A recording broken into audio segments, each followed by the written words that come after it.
All right, so I've got California Worm Gold Plus on the microscope. This is a 1 to 3 dilution, so don't get excited. But saying that, I'll tell you right now, just from everything else I've looked at, with the exception of one of the build a soil vendors, which I don't know, maybe it's even the same. I'd have to go back and look at that. They do advertise that they use rock dust and kelp in their products. I'm gonna go ahead and say green light on the rock dust. I mean, this is we're looking at a bunch of minerals. We're looking at a bunch of stuff that looks like here. Let me go. Well, I'll get to that.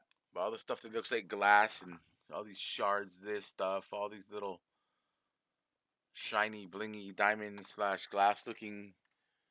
It's usually minerals most of the time, and you'd have to test it even further to find out exactly what's in here. But I'm gonna believe that. And then charcoal. You got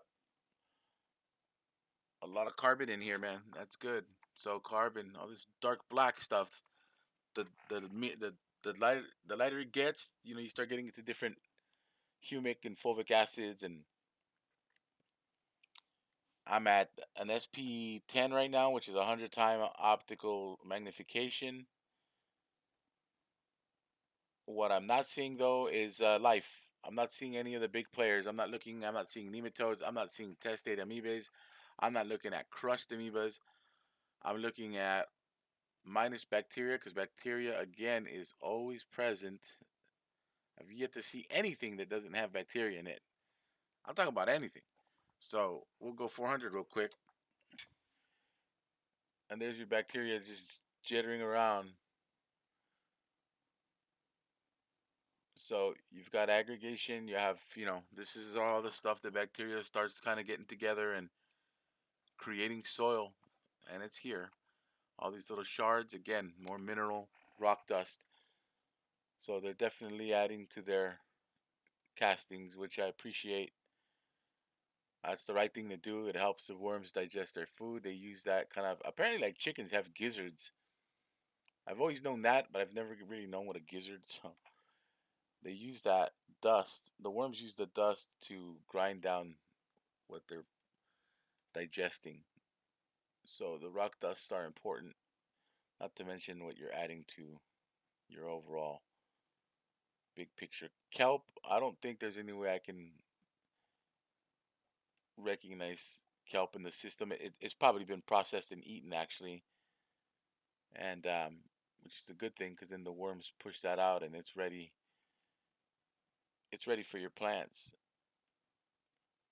So ultimately, a lot of bacteria. There are some fungal hyphae. I haven't pointed them out, but I've seen them. And now that I'm looking for it, anyway, I'm gonna stop looking for it. And it's gonna surface. But again, a 1 to 3, so I don't get too excited about that. I shouldn't have to be. I should be able to dilute. And again, I'm just qualifying, right? They've quantified when you start counting numbers and how many bacteria are alive, and that's nonsense to me. I don't need that. I mean, I'm sure if someone uses it and believes in it and trusts it, but I want to look at what's going on quickly. I want to see what's happening, and then you can pivot and make adjustments to your soils from right here. So this stuff is not, you can easily get this back and going. Those predators, once you start introducing this into a compost or your native soils, there's a fungal spore right there. So once you introduce it to your garden beds, you'll hopefully, draw in the predators. But I don't see anything. I don't see anything that was alive and is dead now. I'm sure there is. I shouldn't be working so hard for it though. That might be a an insisted. Let me see. Where'd it go? There you go.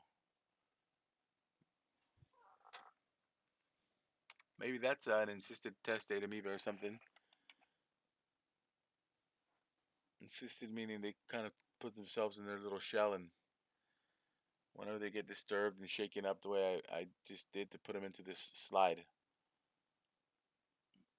another spore, more minerals. So they can definitely own that part of it. Ultimately, I guess something that's been packaged, bagged, shipped.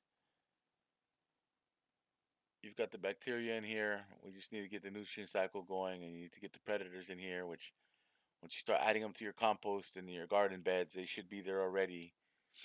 So you're definitely upgrading your garden bed by adding this.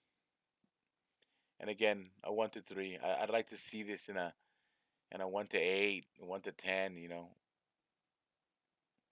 But I will start looking into my local people and just getting some castings, some samples from them. That way, it's not just mine that I'm comparing everything to, because I'm sure everyone has some fantastic samples out there, as long as they're doing the right thing.